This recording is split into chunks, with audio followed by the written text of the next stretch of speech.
Halo Sobat Kasih Fakta, kamu pasti nggak nyangka jalur minyak yang dibangun Arab Saudi sebagai jalan keluar dari ancaman Selat Hormuz sekarang justru berubah menjadi sasaran baru. Dari utara, drone kelompok pro-Iran datang melalui wilayah Irak. Dari selatan, Houthi mengincar pipa minyak Yanbu dan jalur kapal tanker di Laut Merah. Jadi, apakah ini cuma dua serangan yang kebetulan terjadi hampir bersamaan?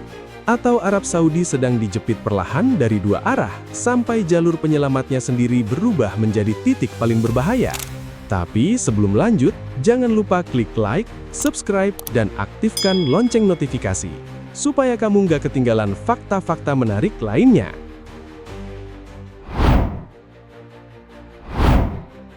Pada 28 Februari 2026, perang Iran dengan Amerika Serikat dan Israel mulai mengubah jalur energi Timur Tengah. Selat Hormuz yang selama puluhan tahun menjadi pintu utama ekspor minyak dari Teluk Persia tidak lagi dianggap aman. Kapal harus menghadapi pemeriksaan, ancaman serangan, dan risiko keterlambatan. Bagi Arab Saudi, keadaan ini seharusnya bukan kejutan. Riyadh telah lama menyiapkan jalan keluar. Jalan itu tidak berada di laut, melainkan membelah gurun. Sejak awal dekade 1980-an, Arab Saudi membangun Pipa Timur Barat, sebuah jalur raksasa yang membawa minyak dari pusat pengolahan di wilayah timur menuju Yanbu di tepi Laut Merah. Panjangnya sekitar 1.200 km, kapasitasnya mencapai jutaan barel per hari.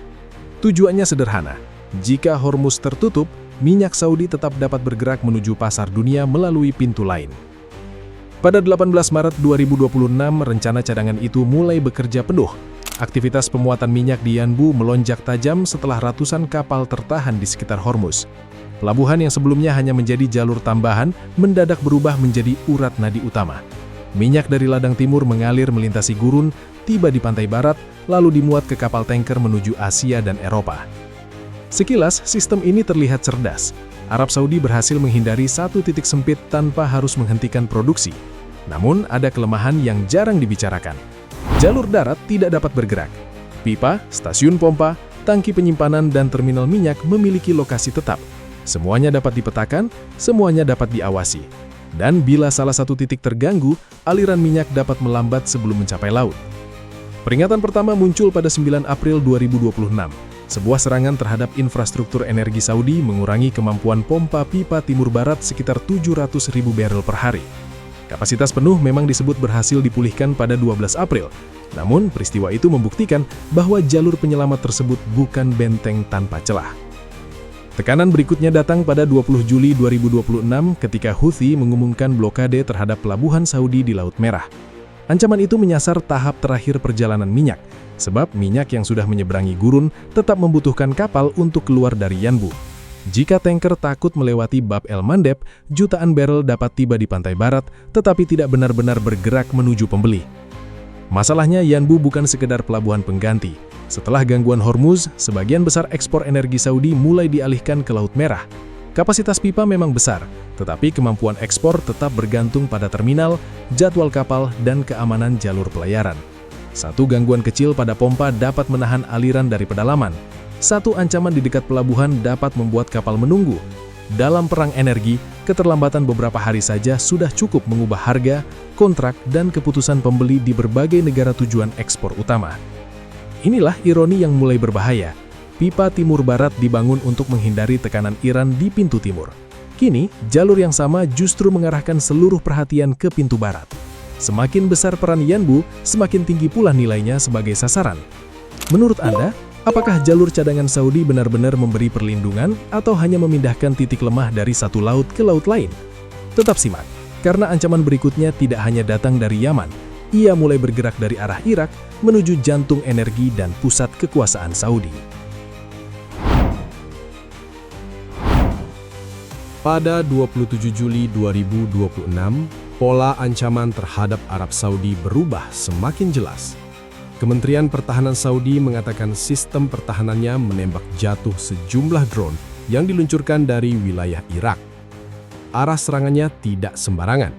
Sebagian drone disebut menuju fasilitas energi di Provinsi Timur, sementara lainnya mengarah ke sekitar Riyadh, pusat pemerintahan dan simbol kekuasaan kerajaan.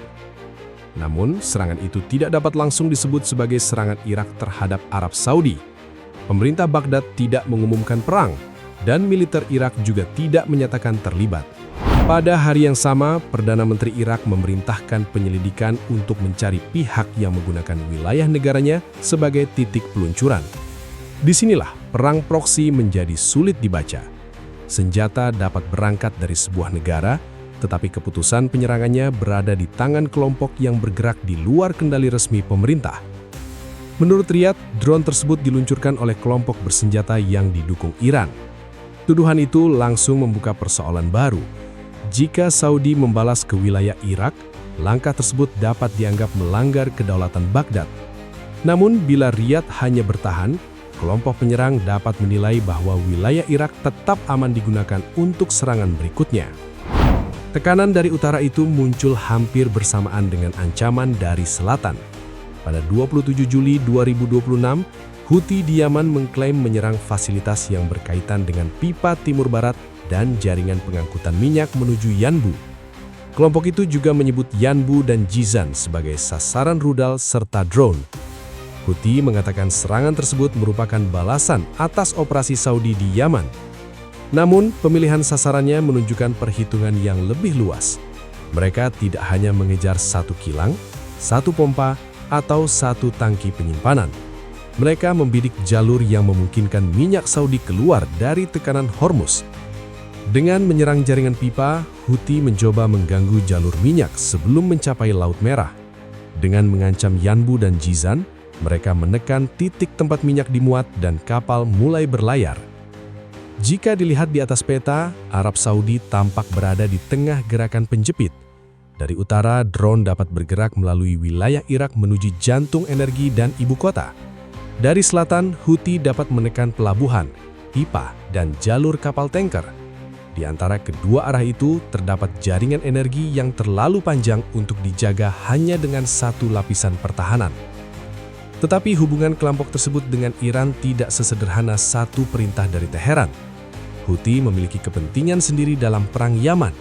Kelompok bersenjata di Irak juga memiliki agenda politik, wilayah pengaruh, dan pemimpin yang berbeda. Belum ada bukti terbuka bahwa setiap sasaran dan waktu serangan ditentukan langsung oleh pemerintah Iran. Meski begitu, dampak strategisnya tetap menguntungkan Teheran. Arab Saudi dipaksa menjaga ladang minyak, stasiun pompa, terminal Yanbu, wilayah udara Riyadh, perbatasan utara, dan jalur Laut Merah secara bersamaan. Setiap drone yang ditembak jatuh membuktikan sistem pertahanan masih bekerja. Tetapi setiap drone yang berhasil mendekat juga membantu lawan mengukur waktu reaksi, arah radar, dan titik yang paling sulit dilindungi. Ada satu ketimpangan yang membuat tekanan ini semakin berbahaya. Drone berbiaya rendah dapat diluncurkan berulang kali, sementara setiap pencegatan memerlukan misel mahal, kesiagaan panjang, dan pengawasan tanpa jeda terus. Menurut Anda, apakah serangan dari Irak dan Yaman terjadi secara terpisah atau sedang membentuk tekanan yang sengaja diarahkan ke jalur minyak Saudi? Tetap simak, karena serangan berikutnya tidak harus menghancurkan fasilitas. Cukup membuat kapal takut berlayar, maka kerugian ekonomi dapat dimulai sebelum ledakan berikutnya terdengar. Pada 26 Juli 2026, dampak ancaman terhadap jalur minyak Saudi mulai terlihat, bukan dari ledakan besar, melainkan dari pergerakan kapal. Hanya 11 kapal komoditas tercatat melewati Bab el-Mandeb pada hari itu, jumlah harian terendah dalam beberapa bulan. Arus pelayaran memang belum berhenti, tetapi para operator mulai membaca kawasan tersebut sebagai wilayah yang semakin sulit diprediksi. Perubahan itu penting karena kapal tanker tidak menunggu fasilitas hancur untuk mengubah rute. Satu laporan tentang rudal, satu drone yang mendekati pelabuhan, atau satu ancaman terhadap kapal sudah cukup membuat perusahaan pelayaran menghitung ulang resiko. Perusahaan asuransi dapat menaikkan premi, pemilik kapal dapat menunda keberangkatan, pembeli minyak mulai mempertanyakan apakah muatan akan tiba sesuai jadwal. Pada 28 Juli 2026, dua kapal tanker besar, New Champion dan New Prime, dilaporkan berbalik arah setelah sebelumnya menuju Bab el-Mandeb. Salah satunya dijadwalkan menuju Yanbu untuk memuat minyak, sementara yang lain sudah membawa muatan. Tidak ada ledakan yang menghantam keduanya. Namun keputusan untuk berputar sudah menimbulkan biaya tambahan berupa bahan bakar, waktu, sewa kapal, dan perubahan jadwal pengiriman. Rute normal dari Yanbu menuju Asia melalui Bab el-Mandeb dapat ditempuh sekitar 16 hari. Jika kapal memilih jalur ke utara melalui terusan Suez, kemudian memutari Afrika, perjalanan dapat bertambah hingga sekitar 1 bulan. Bagi pasar energi, tambahan waktu tersebut bukan sekedar keterlambatan.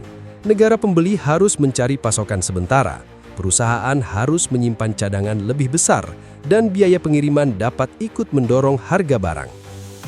Pada hari yang sama, 28 Juli 2026, muncul laporan bahwa China berkomunikasi dengan Houthi untuk meminta jaminan keselamatan bagi kapal yang membawa minyak Saudi. Situasi ini memperlihatkan perubahan yang tidak biasa. Jalur perdagangan internasional tidak lagi hanya bergantung pada hukum laut dan perlindungan negara, tetapi juga pada izin tidak resmi dari kelompok bersenjata yang menguasai ancaman di sekitar jalur pelayaran. Di tengah perhitungan tersebut, ada pekerja yang menghadapi resiko secara langsung. Operator terminal di Yanbu tetap harus menjalankan pompa ketika sirine dapat berbunyi. Pelaut dari berbagai negara tidur di dalam kapal yang sewaktu-waktu dapat dianggap sebagai sasaran politik. Mereka tidak menentukan kebijakan Iran, Saudi, Amerika Serikat, Israel, Irak, atau Yaman. Namun merekalah yang berada paling dekat ketika sebuah rudal salah arah atau sebuah drone menembus pertahanan. Tekanan akhirnya mendorong Saudi mengambil langkah lebih keras. Pada 28 Juli 2026, pasukan Amerika Serikat dan Saudi disebut melakukan serangan presisi terhadap lokasi kelompok pro-Iran di Irak. Tindakan itu menunjukkan bahwa Riyadh mulai bergerak dari pertahanan menuju pembalasan. Tetapi setiap serangan balasan membawa risiko. Baghdad dapat menilai wilayahnya dilanggar, kelompok bersenjata dapat membalas, dan konflik Yaman dapat kembali membesar. Inilah tujuan tekanan yang sebenarnya. Lawan tidak perlu menghentikan seluruh produksi minyak Saudi. Mereka hanya perlu membuat pipa terasa rapuh, pelabuhan terasa berbahaya, dan kapal tanker merasa terlalu beresiko untuk bergerak. Ketika ketakutan mulai mengubah keputusan ekonomi, kerugian sudah terjadi sebelum fasilitas benar-benar dihancurkan. Dan setiap hari penundaan memperbesar tekanan terhadap pendapatan negara serta kepercayaan pasar global internasional. Menurut Anda, apakah Arab Saudi mampu menjaga dua pintu ekspornya tetap terbuka tanpa terjeret ke perang yang lebih luas?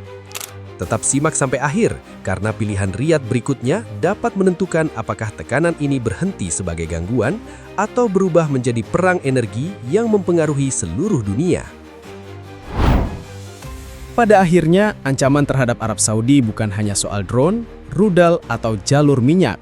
Ini adalah pertarungan untuk mengendalikan rasa aman, karena ketika kapal mulai ragu berlayar dan pasar mulai kehilangan kepercayaan, tekanan ekonomi sudah bekerja tanpa harus menghancurkan seluruh fasilitas. Kini, Saudi harus memilih antara terus bertahan, membalas lebih keras, atau membuka jalan diplomasi sebelum dua pintu ekspornya benar-benar berubah menjadi jebakan. Terima kasih sudah menyimak sampai akhir. Jangan lupa subscribe ke channel Kasih Fakta dan aktifkan lonceng notifikasi agar Anda tidak ketinggalan fakta menarik lainnya.